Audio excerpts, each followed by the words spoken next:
வணக்கம் நண்பர்களே. காத்திரேவதி சீரியல் செம்ம பரபரப்பா போயிட்டு இருக்குன்னே சொல்லலாங்க. பரபரப்பான கட்டத்துல நம்ம சந்திரகலா சாமுடை செட்டிட்ட ஏத்தி விடுறாங்க. உன் பொண்ணு உனக்கு எதிரா நிக்காக்கா, இப்போ அவ வாழ்க்கை வேற அப்படின்னு சொல்றா. அவ வாழ்க்கையில நீ தலையிடக்கூடாதான் அப்படின்னு சொல்ல நேரம், அவளுக்கு நீ ஒரு வாழ்க்கை இருக்கான். அவ அந்த டிரைவர் பையலு கூட போய் வாழலான்னு நினைக்க. அவளை பச்சி உனக்கு தெரியாது, எனக்கு நல்லாவே தெரியும். இப்படி ரேவதி ஆக்குனதே அந்த டிரைவர் பையன் தான். ஆனா இப்ப நல்ல வேஷம் போட்டு கல்யாண நாளை கொண்டாட ரேவதி அப்படின்னு சொல்லுறா. இதெல்லாம் நம்ப முடியாதா இருக்குது. இல்லக்கா, அவன் வேணும்னே நடிக்கிறான், தெரியும்டி எனக்கு அவனுக்கு நடிப்பு அப்படின்னு சொன்னாரா. இந்த பாரு, இந்த வீட்டில் எல்லாரும் அவன் பக்கம் தான் இருக்காங்க, உன்னையும் என்னையும் தவிர. அதனால நம்ம கேர்ஃபுல்லாக தான் இருக்கணும் அப்படின்னு அந்த இடத்துல சொல்கிறாங்க. ஒரு கட்டத்தில் நம்ம ரேவதி என் கணவருக்கு டூ வீலர் ஒன்று வாங்கி கொடுக்கணும் அப்படின்னு பைக்ஸ் ஷோரூமில் போய் பைக்கை பார்த்துட்டு இருக்காங்க. இந்த சைடு பார்த்தோன்னா அந்த வீடியோ லேடிஸை எடுத்தவங்கள நம்ம கண்டுபிடிச்சி நம்ம ரேவதி ஜெயிலில் ஒப்படைச்சிருக்காங்க. அவங்க ஜாமீனில் வெளியே வந்திருப்பாங்க. அவங்களால நம்ம ரேவதிக்கு ஆபத்து இருக்குது. ஹெல்மெட்டை போட்டுட்டு வெளியே பைக்கில் தயாராக நிற்கிறாங்க. பட்டாக்கத்தியை வச்சு அப்படியே நம்ம ரேவதிக்கு வயிற்றுல ஏற்றி போட்டு ரேவதிக்கு கதையை முடிச்சிடணும். இதுதான் அவங்க ஸ்கெட்சி. ஆனால் நம்ம கார்த்தி அதை தவிடுபொடி ஆக்குறாங்க. அதை பற்றி தான் இந்த வீடியோக்குள்ளே பார்க்க போகிறோம். அதுக்கு முன்னாடி சேனலுக்கு லைக் அண்ட் சப்ஸ்கிரைப் பண்ணுங்கள் ஃப்ரெண்ட்ஸ். பக்கத்தில் இருக்க பெல் ஐக்கானையும் கிளிக் பண்ணுங்க. அப்போ தான் நான் போடுற ஒவ்வொரு வீடியோவும் நோட்டிஃபிகேஷனாக உங்களுக்கு கிடைக்கும்.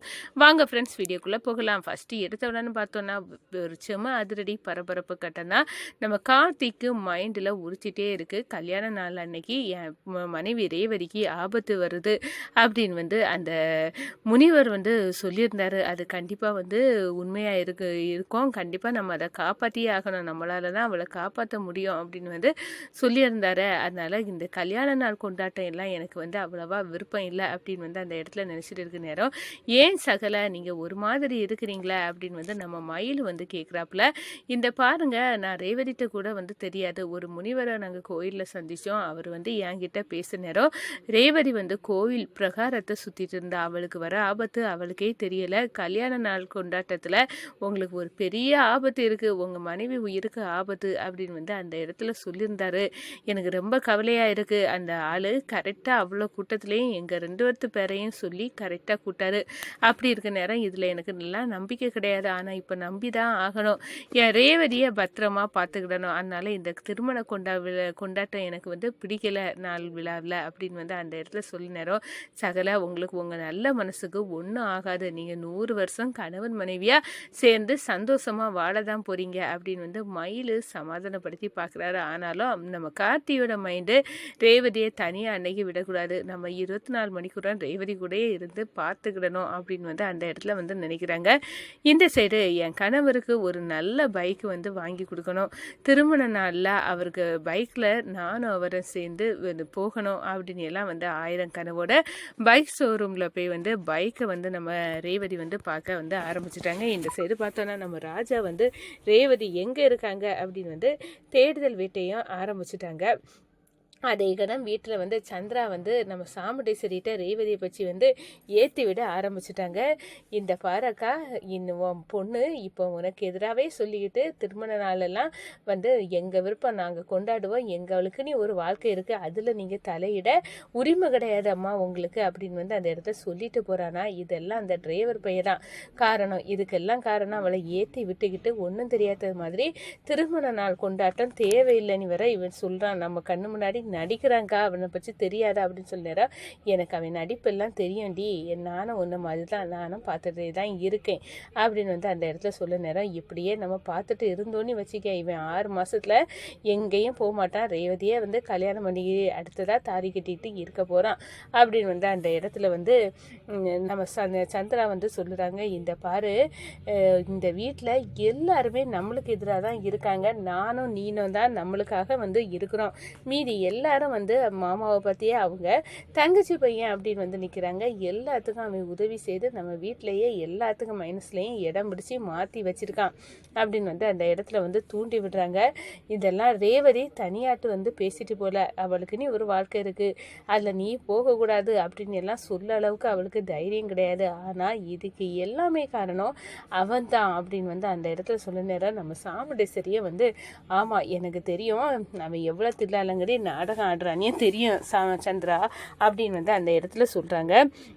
இந்த சைடு பார்த்தோன்னா பைக் ஷோரூமில் போய் தன்னோட கணவருக்கான தேவையான பைக்கு எது வேணும் அப்படின்னு வந்து பார்த்து வந்து வாங்குறதுக்கு ரெடியாக இருக்காங்க. அப்போனா ஒரு ஃபோன் கால் வருது நம்ம ரேவதிக்கு. அதை பேசுறதுக்காக வெளியே வராங்க. இந்த சைடு பார்த்தோன்னா நான் திரும்பவும் நோண்டி நொங்கெடுக்க அந்த பொண்ணு தயாராகிட்டா. நம்மளை மாட்டி விட்டது மட்டும் இல்லை, நம்மளுக்கு மேலே இருக்க அந்த வீடியோவை அனுப்பி அதை நெட்டில் போட்டு விட அந்த கும்பலையும் பிடிக்க வந்து தயாராக இருந்தா. அவளை வந்து விடக்கூடாது, அவளுக்கு ஏதாவது ஆபத்து உண்டாக்கணும்.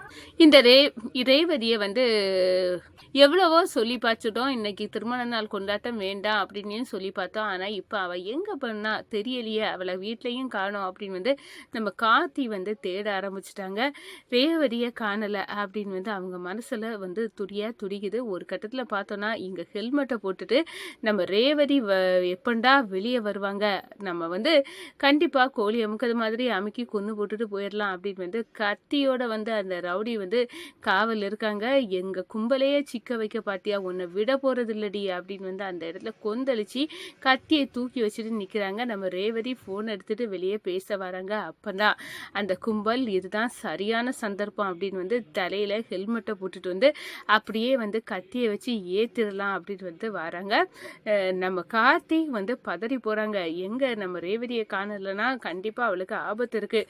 அந்த சாமியார் சொன்னார் ஏதோ ஒரு வகையில் வந்து ஆபத்து இருக்குன்னு. நம்ம சிவனாண்டியும் முத்துவேலையும் வார்ன் பண்ணோம். ஆனால் இதுக்கு மேலேயும் வேறு ஏதாவது பகை அவளுக்கு இருக்கோ இது தெரியலையே, அவள் எங்கே போனானே தெரியலை. கண்டிப்பாக ஏதோ ஒரு சிக்கல் இருக்குது அப்படின்னு வந்து அந்த இடத்துல நம்ம கார்த்தி வந்து பதறி போகிறாங்க. அப்போ தான் கல்யாண நாளில் பைக்கு ஒன்று நீயும் நானும் சேர்ந்து போகணும் அப்படின்னு எல்லாம் வந்து நம்ம ரேவதி ஆசைப்பட்டதை சொல்லியிருப்பாங்க நம்ம கார்த்திகிட்ட. அதை வச்சு ஃபீல் பண்ணுறாங்க. ஒருவேளை இவள் பைக் ஷோரூமுக்கு போய் எனக்கு ஒரு பைக் வாங்கி தர போயிருப்பாளோ தெரியலையே அப்படின்னு வந்து பதறி போகிறாங்க. அப்போ தான் அந்த ரவுடிகள் வந்து கத்தியை தூக்கிட்டு வந்து இந்த கரெக்டாக ஏற்ற போகிறாங்க. ஒரு கட்டத்தில் பார்த்தோன்னா நம்ம ரேவதி வந்து உங்கள் குத்த நேரத்தில் சரியாக வந்து தள்ளி போயிடறாங்க. ஆனால் அந்த ரவுடிகை வந்து உன்னை விட போகிறது இல்லடி, உனக்கு கதையை முடிச்சாதான் எங்களுக்கு நிம்மதி அப்படின்னு வந்து அந்த இடத்துல நம்ம ரேவதியை வந்து முகத்தில் வந்து மயக்க இதை வந்து வைத்து வந்து தூக்கிட்டு போகிறாங்க. இந்த சைடு நம்ம ராஜா வந்து அந்த சாமியார் சொன்னது வந்து கரெக்டாக போச்சு, நம்ம ரேவதியை காணலை, ஏதோ ஒன்று தப்பாக இருக்குது அப்படின்னு வந்து எல்லா இடமும் வலை வீசி தேடுறாங்க. கடைசியில் வந்து இந்த பைக் ஷோரூமில் வந்து இந்த பொண்ணு இங்கே வந்தாங்களா அப்படின்னு வந்து கேட்குறாரு. ஆமாம், இங்கே தான் பைக்கு வந்து வேணும் அப்படின்னு எல்லாம் பார்த்துட்டு இருந்தாங்க. ஒரு கட்டத்தில் ஃபோனை தூக்கிட்டு வெளியே போனாங்க. ஆனால் என்ன நடந்துச்சுன்னு தெரியலை, திருப்பி வரல அப்படின்னு சொன்னாரோ. வீடியோ ஃபுட்டேஜ் எல்லாம் அலசி ஆராயிறாங்க. அப்போ தான் ஹெல்மெட்டை போட்டுட்டு ஒருத்தர் வந்து கத்தியை வச்சு குத்த வந்ததும் அதோட ரேவதியை கடத்திட்டு போனதும் பார்த்து அப்படியே அதிர்ச்சியில் நிற்கிறாங்க. ரேவதியை காப்பாற்றி ஆகணும் அப்படின்னு வந்து துடிக்கிறாங்க.